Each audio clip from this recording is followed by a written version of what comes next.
Welcome back to another episode of Don't Shoot the Messenger. It's myself, Culturecams, and this is episode 7. But as I say every single week, if it makes you mad, it makes you mad. Just let the hate out of your heart. That's all I gotta say. So listen, guys, this week it's been actually a great week actually for myself. You know, usually I have things to say.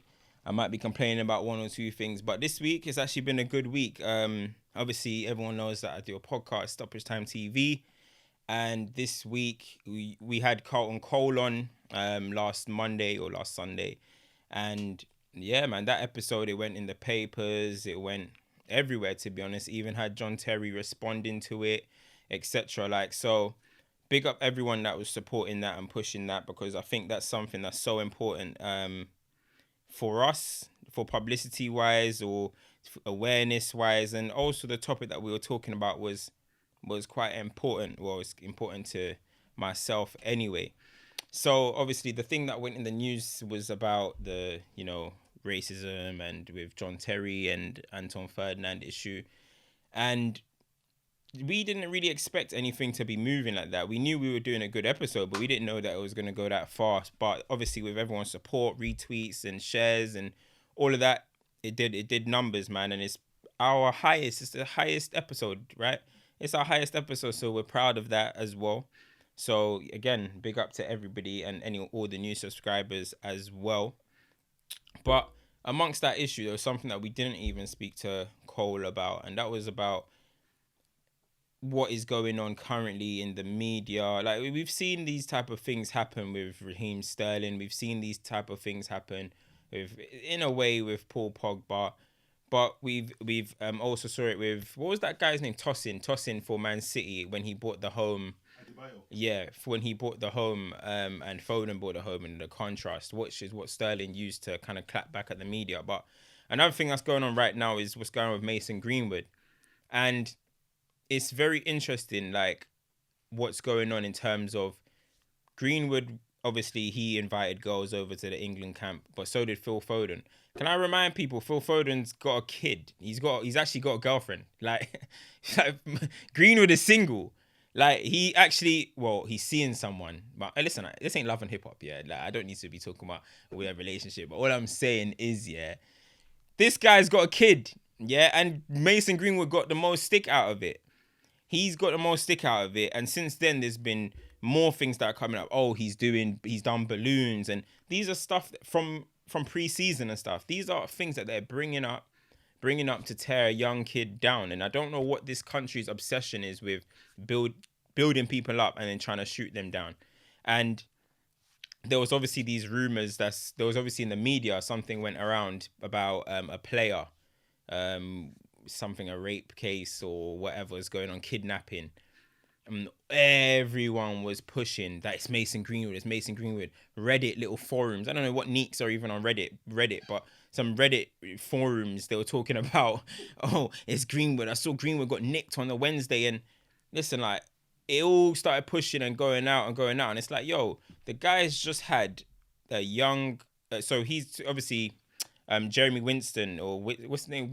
Witten, Jeremy Winston. Everyone knows what I'm talking about. That kid for Manchester City, 17-year-old, that killed himself after being released by Man City. That was a good friend to Greenwood. Greenwood just turned 19. These are things that maybe he's not gone through in his life, for loss of a friend, and it's obviously hit him very hard, apparently, anyway. And he's going through a little bit of a depression through that.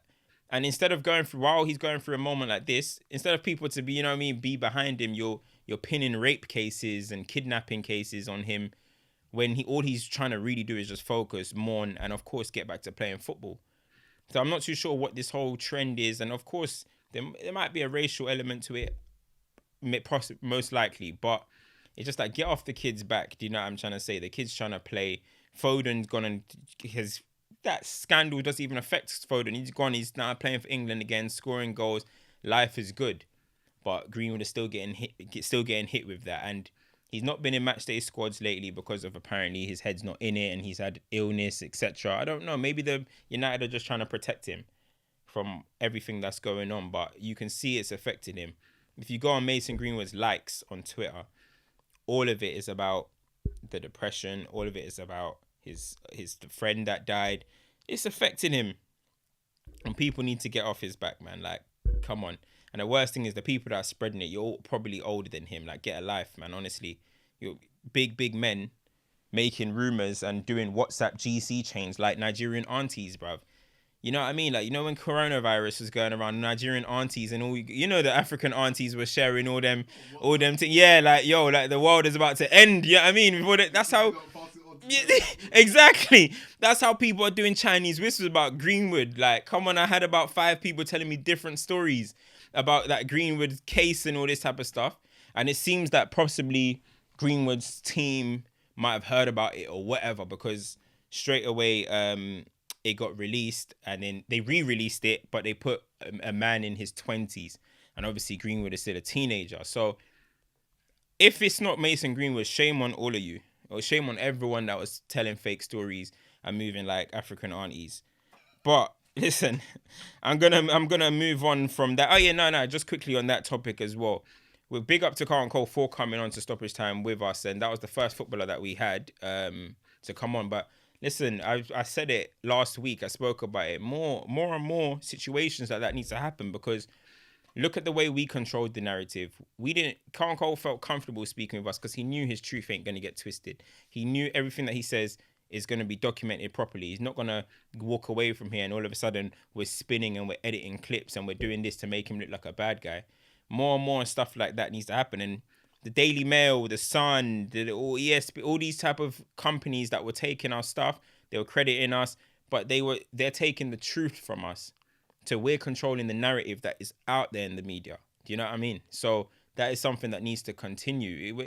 All these footballers and all these people, if you want to do that, that's fine. But you're going to the Daily Mail, you're going to the Daily Mirror, you're going to all these people telling your stories. And then when it gets twisted, who's out here defending all the black footballers when their stories are getting twisted, or when there's things that are being put about them which isn't happening to their white counterparts or whatever? Who's the people that are out here riding for them, doing threads, doing all of this? It's us. But when it comes to content and stuff, you don't want to know us. But hey, listen, I'm not going to say too much about that, you get me? So anyway, yes, this is another thing, yeah. Okay, so that's all the last week stuff out the way. This week, today I was talking about Loftus-Cheek, and I just said, listen, he didn't start today for Fulham. Fulham have 0 wins. Fulham the worst team in the league. They play like Barcelona, but flipping out, they're Fulham. You know what I mean? They're awful at the moment. And Loftus-Cheek wasn't starting for them, and he's not started 3 of their 5 games. So I said, oh, Loftus-Cheek can't start for Fulham. Like, of course, he's not good enough. Chelsea fans need to lower the hype that we had him as. Listen, when I can't even remember how old I was. I watched Chelsea's whole Youth Cup run, FA Youth Cup run. I was going to Stamford Bridge in all their games, and Loftus-Cheek, flipping out, I thought it was the next coming of Ballack or something. Like, he was moving mad, but like controlling the game, whatever. Of course, injuries come. But I was hyping him. I was like, not hyping him, like, but I was like, yo, this guy's going to be special. I heard at that point he was already receiving, like, there was rumors saying that he's already on 40 grand a week and he was like 17 or something crazy or whatever. So I was like, all right, cool, let's go see this player. And he was class. But since then, there's nothing of note for Loftus-Cheek's career, in my opinion. Nothing of note. And yes, he's been injured. Yes, he's had these issues. But I think it's become another case of when an injured player gets overhyped. You know, when you've seen a player do a few things, a few nice little things. I heard he had a good little season under Sarri. But you know, when a player does a few things and they get injured, you start imagining that that's what that player's level is, and he's going to be doing it week in, week out, right? It's not really the case. He went to Crystal Palace. He was okay. He's at Fulham now. He got his goal today, but he's not the standard for what Chelsea need. Chelsea just let Ross Barkley go, and he's better than Loftus-Cheek. Is Loftus-Cheek going to come in and get in ahead of Havertz, ahead of Kante, ahead of Jorginho, ahead of who else have Kovacic? Then not, he's not, realistically. Mount. Now that's a player that's taking his opportunity, but now I bet if I was to say to you, who's better, Mount or Loftus-Cheek, everyone will say Loftus-Cheek because of ability, blah, blah, blah, blah, blah, blah. Mount is somebody that took his opportunity. Loftus-Cheek, did he take his opportunity well enough? I don't know. Yes, again, we can talk about injuries, but if he's not going to be standing out and absolutely killing it at a relegation team, then you're not going to make it at Chelsea. And that's no disrespect. You can be a good mid-level player. But the hype that people had him as, I remember when Dele Alli was absolutely bodying the league, breaking records for a midfielder at his age, and people were saying that Loftus-Cheek is better than him. Then at the start of the season, I heard people talking about he's better than Bruno. Jesus. If Loftus-Cheek is better than Bruno, I don't even want to watch football no more. In all honesty, like listen, he's not that level, and it's no. Again, I think it's a case of injured players being overhyped. And listen, I've seen it before. Luke Shaw, when Luke Shaw was injured, he was the best left back in the world. He come back and he's Phil Mitchell, which I've said many times. Like in all honesty, I've said it many times. But then you've got Eric Bailly as well. How many times have we said, oh, we need Bailly. Oh, he comes back, he plays 2 good games. And then what? Nothing. Or he'll come back, play, and it will still be leaking goals. But then he'll get injured again. And it's like, oh, do you know what? When Bailly comes back, blah, blah, blah. Look, people have done it many a times. Jack Wilshere, I could say another one. That's another player that, because he was injured, he was the best in the world, man. He was the best midfielder in the world when he was injured. When he comes back, it's like, yeah, you're good, but you're not as good as we're making out when you were injured. Rob Holding, Rob Holding, yeah, when he was injured, Arsenal made it out like when he comes back, he's gonna be the reason why things are gonna kickstart. He came back, nothing changed, absolutely nothing changed. And I'm sorry, like, we need to stop overrating players that are injured because using our imagination, we're just imagining that they're gonna come back and be great. Injuries do take a toll on people, and unfortunately, your Loftus-Cheek he's 25 years old, man. He's not even young. People mock Jesse Lingard for being 27 and people calling him a teenager. You lot deal like Loftus-Cheek is fresh out the academy. He's 25. He's 25. Even at 24, Lingard was scoring FA Cup final winners and shit. As I said, Loftus-Cheek hasn't really done nothing of note in his career so far. And listen, I'm not here to try and bash him, but I'm just talking the truth. As I said, don't shoot the messenger. I'm just delivering the truth. But we'll move on from there anyway. And this was one that was actually requested to me by my guy A1. He requested it. He was talking about Martial, and I see him talking about Martial, Lukaku, and people are killing him online today. But listen, people have attachments to players for some reason, like a big attachment. That's fine, you can. But when the player's not doing well, you've got to be honest with yourself. If a player doesn't do well, I'll say if one of my favorite players don't do well, I'll say he's not doing well or whatever. Martial, the reason why people are going to say, why does Martial get so much criticism, and this person don't, and this person don't? When you're a striker, striker is the money position of football. It's just the way it is. Striker's the money position. It's the glorious position of football. It's the glory, everything, goals. That's what the game's about. If your striker's not scoring goals, you're going to get criticised. Especially at a club like Man United. Listen, I'm a United fan. I personally grew up on Cole, York, Sheringham, Solskjaer, Van Nistelrooy, Van Persie, Rooney, Louis Saha, Zlatan. Like, listen, number 9 for Man United is iconic. Not the actual number, the position. The striker, number 9, is iconic for United. They put the ball in the back of the net. Simple as. We don't want to hear about hold up play, link up play, back heel, he can dribble. No. All we care about is, can you put the ball in the back of the net?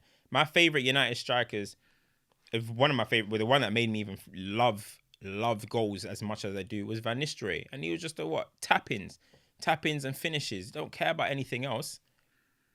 But United fans have become obsessed with, oh yeah, he's doing the right things, but he's not scoring. And listen, everyone goes through a goal drought. That's perfectly understandable. But is Martial ever going to be that standard to me? That's going to be like, listen, you're going to be the one that's carrying the club. You're going to be the number 9 that's going to score 20 goals, 25 goals a season. No, I don't think it is. I don't think it is. And there's already talks about, put him back to his left wing because that's his best position. But you guys are crying out for him to be number 9. So we got to remain consistent in this case. He's already started the season, 8 games into the season. We're 8 games in season, 0 goals. He's got a red card as well. First shot on target was against West Brom. of the season. Like, and a striker, I mean, that's absolutely disgraceful, man. And the form's got to pick up. I'm not here saying that he's a terrible player or nothing, but the form has got to pick up. United haven't had a 20 goals a season, haven't had a 20 goal season striker since Van Persie, 7 years. Now 8 games have gone. He has 0 goals. So I think he's going to be able to score 20 goals from now in the next 30 games in the league? I actually do not think that. I don't think that at all. He's going to have to basically go on a better than 1 and 2 record. And do I think that that's in his locker? I don't. So when people, they need to just get their emotions out of things, in all honesty. Mark, two things can coexist. As my guy Mays likes to say, you can be a good player, but you might not be good enough for a certain standard. Martial's a good player. Is he good enough to get Manchester United where we want as a striker? No, I don't think so. And everyone that's talking about Oli and service and blah, blah, blah, I don't think any other manager will come in and say, do you know what, Martial, you're my number 9. I really, really don't think so, in my opinion. I saw for France as well, he couldn't score. Giroud played the next game, bagged. It's like, bro, listen, I don't even want to be bad, man. You know what I mean? But that type of stuff is funny to me. If you're not listen, everyone talks about your standards. Ollie's killing our standards. You need to maintain the standards. You need to be this level. Well, you also got to have that expectation for the players. Is Ollie the standard that we want as a manager? No, he's not. But the same way that we're saying Ollie's killing the standards, blah, blah, blah. Is Martial the standard for a Manchester United number 9 after all the number 9s that I just read out? No, he's not. So are you guys reducing your standards yourselves subconsciously because they're your favourite players? Or is it just Ollie reducing the standards? We got to look at it. Is he the standard? For me, as a number 9 starting, no, I do not think so. But we'll see. As I said, don't shoot the messenger, guys. I know you guys are going to be upset with that one, but it is what it is. Do you know what I mean? Proofs in the pudding, 0 goals in 8 games. I'm sorry. That's absolutely unacceptable as a Man United striker. But finally, this is just a little bit of one that I was thinking about. And I was thinking about all these players back in the day. Well, not even back in the day, in their totality of their careers, right? When you look at the players, when you look at Messi, Ronaldo, Xavi, and yes, there's so many players, but that have had a great careers, like elite careers, that you can't even, it's silly how good their career is. But there's one player who, in my opinion, has had the perfect career. And my challenge to everyone is to name me a player who has had a more close to perfect career. And let me say, the player that I'm going to say is Zinedine Zidane. And I'll tell you why, right? And I'm not even going to include his management, because when you include his management, it's just, he's arguably the greatest football man ever. But when I'm talking about just careers, you got to think about it. He's won everything that is required to win, basically. At club level, on top of that, he's won a World Cup. So Zidane has won a World Cup. He's won a Euros. He's won everything at club level.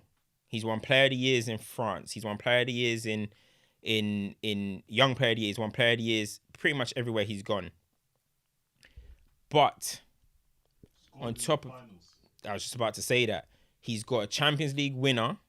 He's got a World Cup winner. He's actually got a brace in the final. On top of that, he has 3 World Player of the Years and 1 Ballon d'Or. So I know everyone's going to say, Messi didn't win internationally. Cristiano Ronaldo, he hasn't got a World Cup. Iniesta, he hasn't got a Ballon d'Or or a World Player of the Year.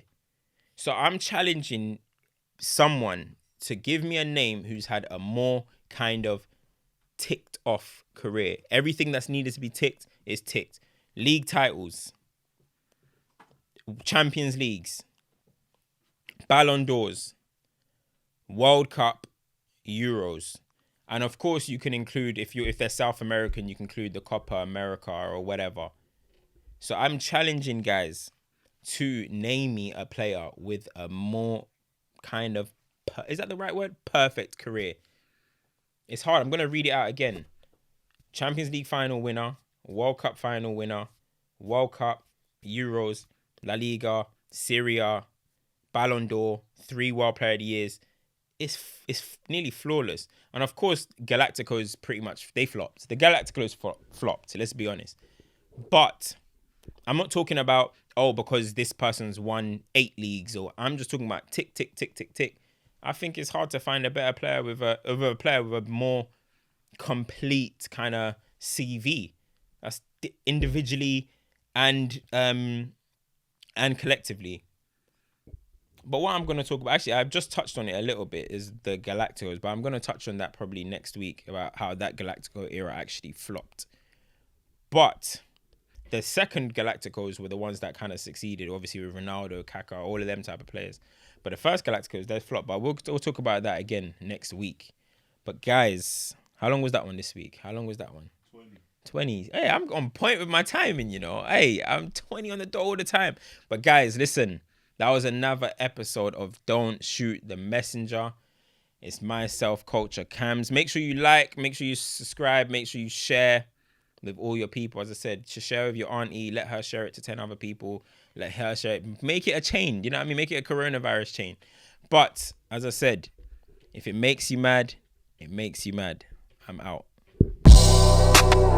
See black, they start to run. Black jeans, black stars.